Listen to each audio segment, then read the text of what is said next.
باركنا حوله لنريه من آياتنا إنه هو السميع البصير بلغ العلا بكماله كشف الدجى بجماله حسنت جميع خصاله صلوا عليه وآله.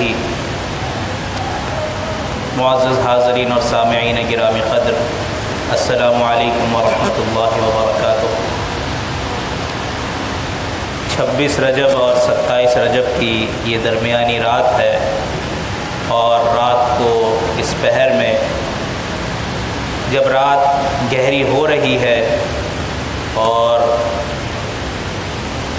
اللہ کے دین کے پروانے، اللہ کے دین کی باتیں سننے کے لیے، رسول اکرم صلی اللہ علیہ وسلم کی احادیث سننے کے لیے مسجد میں اس وقت بھی موجود ہے. حالانکہ یہ وہ وقت ہے، میں بارہا اس پر بات کر چکا ہوں کہ یہ وہ وقت ہوتا ہے کہ جب ہر آدمی اپنے آرام و سکون کے لیے جگہ تلاش کر رہا ہوتا ہے. کوئی کھانے کا انتظام کر رہا ہے، کوئی سونے کے وقت کا انتظام کر رہا ہے، کسی کو کل دفتر کے جانے کے لیے سامان کی تیاری کرنی ہے. بعض دفتروں میں اور بعض اسکولوں میں کل چھٹی بھی ہے، تو بچے اب رات کو پروگرام بنا رہے ہیں کہ کسی طرح دیر تک جاگا جائے، اماں ابا کو مزید ستایا جائے. تو یہ پروگرامنگ بھی ہو رہی ہے. اور بعض حضرات یہ تیاری کر رہے ہیں کہ کسی طرح جلدی بستر پر چلے جائیں، تو آخر رات میں تہجد کے لیے اٹھ کر اس تنہائی کے عالم میں، اس تنہائی کے وقت میں اللہ رب العزت سے کچھ مناجات کریں، کچھ دعائیں کریں، کچھ التجائیں کریں، اپنے لیے بھی مانگیں، امت کے لیے بھی مانگیں. تو ایسے وقت میں جب ہمہ ہمی کا وقت ہے، ہم اور آپ اس مسجد میں جمع ہیں، اللہ تعالی ہمارے اس جمع ہونے کو قبول فرمائے، ہمارے اس بیٹھنے کو قبول فرمائے، اور آئندہ بھی اسی طرح مسجد میں، دینی محافل میں، دینی مجالس میں، اللہ والوں کی صحبت میں بیٹھنے کی توفیق نصیب فرمائے. یہ وقت، یہ رات روایات کے مطابق نبی اکرم شفیع اعظم محمد الرسول اللہ صلی اللہ علیہ وسلم کے اس سفر معراج کی رات ہے کہ جس رات کے ایک مختصر ترین حصے میں، مختصر ترین، اتنا مختصر کہ آپ اس کو کوئی، میرے خیال میں ابھی تک ایسا کوئی سائنٹیفک انسٹرومنٹ، سائنسی آلہ ایجاد نہیں ہوا ہوگا جو اس وقت کے اس مختصر سے حصے کو ناپ سکے. دنیا میں وقت کے ناپنے کے جتنے میٹرز ایجاد ہوئے ہیں، گھنٹہ، second, micro second, Nano second, جتنے بھی سیکنڈز کے جتنے بھی ہزارواں حصہ ہو سکتا ہے، اس سے کم حصے میں اللہ رب العزت نے اپنے محبوب کو، ایک حبیب نے اپنے محبوب کو بلوایا، اس کی زیارت کی اور اپنی زیارت سے مشرف فرمایا، کئی تحفے، کئی انعامات عطا کیے. یہ عظمت نہیں ہے تو پھر اور کیا؟ ہم نے اصل میں یہ جو چند ایام ہیں، چند راتیں ہیں، ان کو اصل میں اپنے لیے مخصوص کر لیا ہے کہ جو فضائل ہے، جو ثواب ہے، جو انعام ہے، گویا بس انہی راتوں میں منحصر ہے. میں نے پہلے بھی غالباً گزشتہ سال یہ بات آپ سے عرض کی تھی کہ ایک جگہ میں پڑھا رہا تھا اور بچوں سے میں نے پوچھا کہ بیٹا یہ بتاؤ کہ اسلام میں ہمارے کتنی تہوار ہیں، کتنی تقریبات ہیں، کتنے خوشی منانے کے ایام آتے ہیں؟ تو کسی نے کہا 8، کسی نے کہا 15. تو ہم لوگ دراصل منانے کے چکر میں پڑ گئے ہیں، اپنانے کے چکر میں نہیں پڑے. کہ رسول اکرم صلی اللہ علیہ وسلم اس رات کو جو اتنا عظیم الشان سفر طے کر کے ملکوت و ملک سے بھی آگے گئے اور عرش بری تک گئے، جنت اور دوزخ کا مشاہدہ کیا، اور وہاں سے پھر ہمارے لیے تحائف لے کر آئے. اگر ان تحفوں میں سے کسی ایک تحفے کو بھی ہم اختیار کر لیتے، یعنی رسول اکرم صلی اللہ علیہ وسلم کی سنت میں سے کسی ایک سنت کو اپنا لیتے، تو آج ہم اور آپ جس ظلم و ستم کا شکار ہے، جس ذلت کا شکار ہے، اس ذلت کا شکار نہ ہو. تو اس سفر معراج اور اس اسرا کا مقصد کیا تھا، اس مقصد کو میں آخر میں بیان کروں گا۔ اس سے پہلے شروع میں جو رسول اکرم صلی اللہ علیہ وسلم کے معراج کا واقعہ ہے، جو صحیح اور مستند روایات میں آتا ہے، سیرت کی کتابوں میں ملتا ہے، وہ میں آپ کے سامنے، واقعہ تو بہت طویل ہے، ہر کتاب میں مختلف انداز میں موجود ہے، مختلف تفاصیل کے ساتھ موجود ہے، لیکن اس کو ایک مختصر اور جامع انداز میں آپ سے پیش کرتا ہوں۔ بخاری شریف کی روایات میں آتا ہے، مسلم شریف کی روایات میں آتا ہے کہ رسول اکرم صلی اللہ علیہ وسلم ارشاد فرماتے ہیں کہ ایک روز میں خانہ کعبہ میں سو رہا تھا ایک رات کو۔ اب اس واقعے کی تاریخ میں بھی اختلاف ہے، بعض نے کہا جس سال نبوت ملی اسی سال معراج ہوئی، کسی نے کہا کہ جس سال نبوت کے 5ویں سال، بعثت کے 5ویں سال میں معراج ہوئی۔ قاضی سلیمان منصور پوری رحمۃ اللہ علیہ نے رحمۃ للعالمین جو ان کی کتاب ہے سیرت کی، اس میں لکھا کہ 27 رجب کی رات کو رسول اکرم صلی اللہ علیہ وسلم معراج کے سفر پر تشریف لے گئے۔ کسی نے کہا کہ ہجرت سے 16 مہینے پہلے، ربیع الاول کے مہینے میں، محرم کے مہینے میں رسول اکرم صلی اللہ علیہ وسلم کو معراج ہوئی۔ بعض نے کہا کہ ہجرت سے ٹھیک 1 برس پہلے، سن 13 نبوی میں ربیع الاول کے مہینے میں رسول اکرم صلی اللہ علیہ وسلم کو معراج کے سفر پہ لے جایا گیا۔ بہرحال تو راجح قول کے مطابق رسول اکرم صلی اللہ علیہ وسلم کو 27 رجب کی رات کو معراج کا سفر کروایا گیا، اور وہ سفر کیا تھا؟ رسول اکرم صلی اللہ علیہ وسلم نے فرمایا کہ میں کعبے کے اندر سو رہا تھا، یعنی کعبے سے مراد کیا ہے؟ جو حتیم کا جو ایک حصہ ہے، جو بیضوی شکل کا حصہ ہے، وہاں میں آرام کر رہا تھا، سو رہا تھا کہ جبریل امین میرے پاس آئے اور مجھے جگایا۔ میں اٹھا، مجھے ملتزم پر لے کر آئے، اور جب ملتزم پر لائے تو پہلے میرا شق صدر کیا، میرا سینہ چاک کیا، اور سینے میں اندر تک میرے پورے قلب کو باہر نکالا۔ جنت سے 2 فرشتے مزید آئے تھے، ان کے ہاتھ میں ایک سونے کا تشت تھا، اس تشت کو کھولا گیا، اس میں میرے قلب کو رکھا گیا، اس کو آب زمزم سے دھویا گیا، اور آب زمزم سے دھونے کے بعد اس میں اللہ تعالیٰ کی طرف سے لائے ہوئے انوار و برکات کو اس کے اندر داخل کر دیا گیا، اور اتنا داخل کیا گیا، اتنا بھرا گیا کہ میری گلے کی رگوں کے اندر تک وہ نور اور وہ برکتیں سما گئی۔ پھر اس کے بعد میرے قلب کو، میرے دل کو اٹھا کر واپس سینے میں رکھا گیا، اور اسی طرح واپس جس طرح سینہ پہلے تھا بالکل اسی طرح ہو گیا۔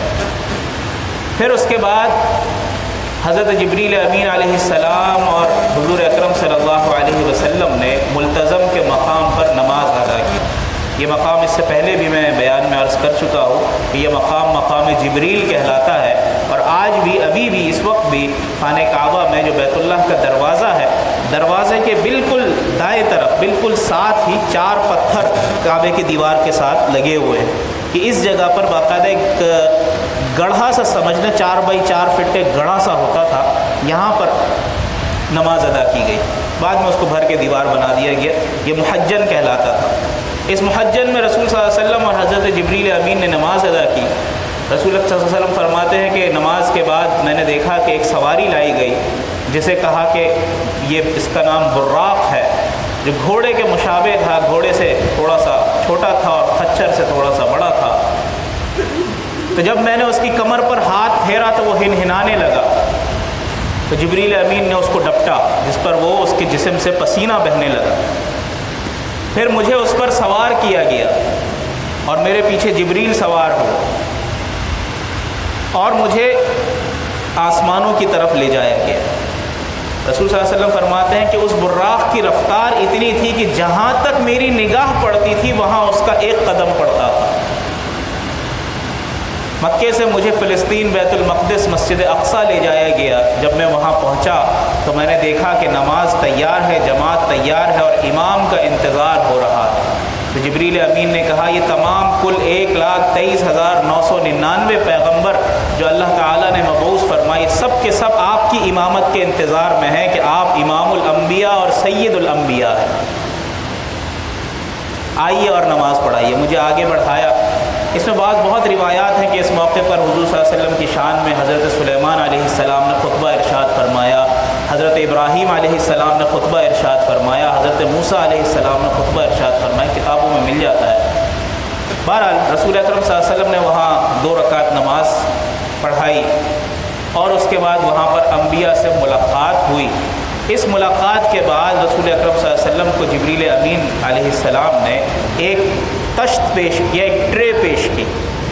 وہ ٹرے کپڑے سے ڈھکی ہوئی تھی، ریشمی چادر سے ڈھکی ہوئی تھی، اور جب رسول اکرم صلی اللہ علیہ وسلم نے اس تشت کے اس کپڑے کو ہٹایا تو دیکھا کہ اس میں 2 پیالے رکھے ہوئے، ایک پیالے میں دودھ تھا اور ایک پیالے میں شراب تھی۔ تو رسول اکرم صلی اللہ علیہ وسلم نے دودھ کے پیالے کو اختیار کیا اور دودھ میں سے غالباً کچھ دودھ نوش بھی فرمایا۔ تو اس پر جبریل امین علیہ السلام نے فرمایا کہ اے محمد صلی اللہ علیہ وسلم، آپ نے فطرت کو اختیار کیا ہے، آپ اگر شراب کے پیالے کو اختیار کرتے تو آپ کی امت گمراہ ہو جاتی، آپ نے فطرت کو اختیار کیا ہے۔ اس کے بعد فرمایا کہ رسول اکرم صلی اللہ علیہ وسلم نے کہ مجھے دوبارہ سے براق پر سوار کیا گیا اور اب مجھے آسمانوں کی طرف لے جایا گیا، اور رفتار کا عالم تو وہی تھا کہ جہاں تک میری نظر پڑتی وہاں پر میرا ایک قدم پڑتا تھا۔ تو جب پہلے آسمان پہ پہنچے تو پہلے آسمان پہ دروازہ تھا، جبریل امین نے دروازہ کھٹکھٹایا، دروازے کے نگہبان فرشتے نے پوچھا جی کون ہے؟ کہا جبریل۔ کہا آپ کے ساتھ کون ہے؟ کہا جی محمد صلی اللہ علیہ وسلم۔ کہا جی کیسے آنا ہوا؟ تو کہتے ہیں کہ جی بلایا گیا ہے، یعنی رسول صلی اللہ علیہ وسلم کو دعوت دے کر بلایا گیا ہے۔ تو کہتے ہیں اچھا جی بلایا گیا ہے، تو دروازہ کھلا۔ تو فرماتے ہیں کہ میری ملاقات پہلے آسمان پر ابو البشر سیدنا آدم علیہ السلام سے ہوئی، اور اسی پہلے آسمان پر رسول اکرم صلی اللہ علیہ وسلم نے دوزخ کا مشاہدہ بھی کیا۔ اس سے پہلے میں گزشتہ بیانات میں عرض کر چکا ہوں کہ 7 آسمان ہیں اور ہر آسمان کا ایک مختلف رنگ ہے، اور رنگوں کی بحث بہت طویل ہے، اس کو چھوڑ دیتے ہیں۔ تو پہلے آسمان پر آدم علیہ السلام سے ملاقات ہوئی، اور فرمایا کہ آدم علیہ السلام نے میرا استقبال کیا اور مجھے سلام کیا اور کہا مرحبا بابن الصالح، اے پیارے بیٹے، اے نیک بیٹے، مرحبا، خوش آمدید، یہ کہہ کر میرا استقبال کیا۔ میں نے دیکھا کہ آدم علیہ السلام ایک جگہ بیٹھے ہیں، تو ان کے دائیں بائیں کچھ لوگ ہیں، جب دائیں طرف سیدھے ہاتھ کی طرف متوجہ ہوتے ہیں تو خوشی کا اظہار کرتے ہیں، اور بائیں طرف متوجہ ہوتے ہیں تو آنکھوں سے آنسو بہنے لگتے ہیں۔ پوچھا کہ یہ کیا ہے؟ تو جبریل نے فرمایا کہ دائیں طرف والی وہ آدم علیہ السلام کی اولاد ہے جو نیک ہے، صالح ہے، جنت میں جانے والی ہے، اور بائیں طرف والی وہ اولاد ہے جو بدکار ہے، گنہگار ہے، جن کے لیے اللہ نے جہنم کا فیصلہ کر دیا ہے۔ تو اس کو دیکھ کر روتے ہیں۔ وہاں سے آگے بڑھے، دوسرے آسمان پر گئے، اسی طرح فرشتے نے سوال و جواب کیے، پھر دوسرے آسمان میں داخل ہوئے تو دوسرے آسمان پر حضرت یحییٰ علیہ السلام اور حضرت عیسیٰ علیہ السلام سے ملاقات ہوئی۔ انہوں نے بھی مرحبا بالاخ الصالح، نیک بھائی کو خوش آمدید کہہ کر استقبال کیا، راز و نیاز ہوئے، گفتگو ہوئی۔ پھر وہاں سے تیسرے آسمان کی طرف بڑھے، تیسرے آسمان پر بھی اسی طرح ہر آسمان پر سوال و جواب ہوئے دروازے پر۔ تیسرے آسمان پر یوسف علیہ السلام سے ملاقات ہوئی، چوتھے آسمان پر ادریس علیہ السلام سے ملاقات ہوئی، پانچویں آسمان پر حضرت ہارون بن عمران جو حضرت موسیٰ کے بھائی تھے، حضرت ہارون علیہ السلام سے ملاقات ہوئی، چھٹے آسمان پر حضرت موسیٰ کلیم اللہ سے ملاقات ہوئی۔ جب رسول اکرم صلی اللہ علیہ وسلم وہاں سے آگے بڑھنے لگے چھٹے آسمان سے، تو موسیٰ علیہ السلام رونے لگے۔ تو رسول صلی اللہ علیہ وسلم نے پوچھا ہے موسیٰ آپ کیوں رو رہے ہیں؟ تو جواب ملا کہ میں اس لیے رو رہا ہوں کہ میرے بعد اللہ نے ایک ایسے نوجوان کو مبعوث کر دیا کہ میری امت سے زیادہ تعداد میں اس کی امت کے لوگ زیادہ جنت میں جائیں گے، میری امت تو اس کے مقابلے میں بہت تھوڑی سی جنت میں جائے گی، کہ اللہ تعالیٰ نے آپ کو وہ فخر، وہ مقام، وہ عظمت عطا کی جو مجھے نہ مل سکی۔ میں آپ کے مقام کو دیکھتے ہوئے رو رہا ہوں۔ وہاں سے رسول اکرم صلی اللہ علیہ وسلم آگے تشریف لے گئے تو ساتویں آسمان پر حضرت ابراہیم علیہ السلام سے ملاقات ہوئی، اور حضرت ابراہیم علیہ السلام کے بارے میں رسول اکرم صلی اللہ علیہ وسلم نے فرمایا کہ ابراہیم علیہ السلام اور میں دونوں ایک دوسرے کے بالکل سیم شکل کے، ہو بہو ایک جیسے، ایک شکل کے۔ فرمایا کہ میں نے ابراہیم علیہ السلام کو دیکھا کہ ایک مکان سے، ایک چیز سے، ایک دیوار سے ٹیک لگا کے بیٹھے ہوئے ہیں، اور فرشتے اس دیوار کا، اس مکان کا طواف کر رہے ہیں۔ پوچھا کہ یہ کیا ہے؟ کہا کہ جی فرشتوں کا کعبہ ہے، جسے بیت المعمور کہتے ہیں، جس محاذات پر، جن بنیادوں پر کعبۃ اللہ بیت اللہ قائم ہے، انہی محاذات بالکل اسی کی سیدھ میں 7ویں آسمان پہ بالکل اسی شکل و صورت کا ایک اور کعبہ موجود ہے جو فرشتوں کا کعبہ ہے، جس کا فرشتے 24 گھنٹے اللہ کی عبادت کرتے ہیں۔ اور حضرت جبریل نے فرمایا کہ یہ ایسی جگہ ہے کہ یہاں روز 70,000 ملائکہ داخل ہوتے ہیں اور طواف کرتے ہیں، اور ایک دفعہ جو فرشتہ آ جائے اس کو پھر دوبارہ موقع نہیں ملتا یہاں آنے کا۔ تو سوچے فرشتوں کی تعداد کتنی ہے، اور ہم میں سے کتنے خوش نصیب ہے جو ہر سال میں ایک بار، سال میں 2 بار، یا نہیں تو کم از کم سال میں ایک بار اللہ کے گھر کی زیارت کر ہی آتے ہیں۔ اللہ نے کتنی بڑی سعادت ہمیں نصیب فرمائی ہے۔ اور اس زمانے میں جب ٹیکنالوجی آسان ہو گئی ہے، ورنہ آج سے 30-40 سال پہلے جب پانی کے جہازوں کا سفر ہوتا تھا، اور اس سے قدیم جب بہت مشکل سفر ہوتا تھا، پورے علاقے والوں سے، پورے خاندان والوں سے معافی تلافی کر کے دلا کے جاتے تھے کہ پتہ نہیں اب ملاقات ہو نہ ہو۔ اب تو یہاں سے اڑے 4 گھنٹے کے بعد فون آ جاتا ہے، ہاں جی پہنچ گئے جی، جدے پہنچ گئے جی۔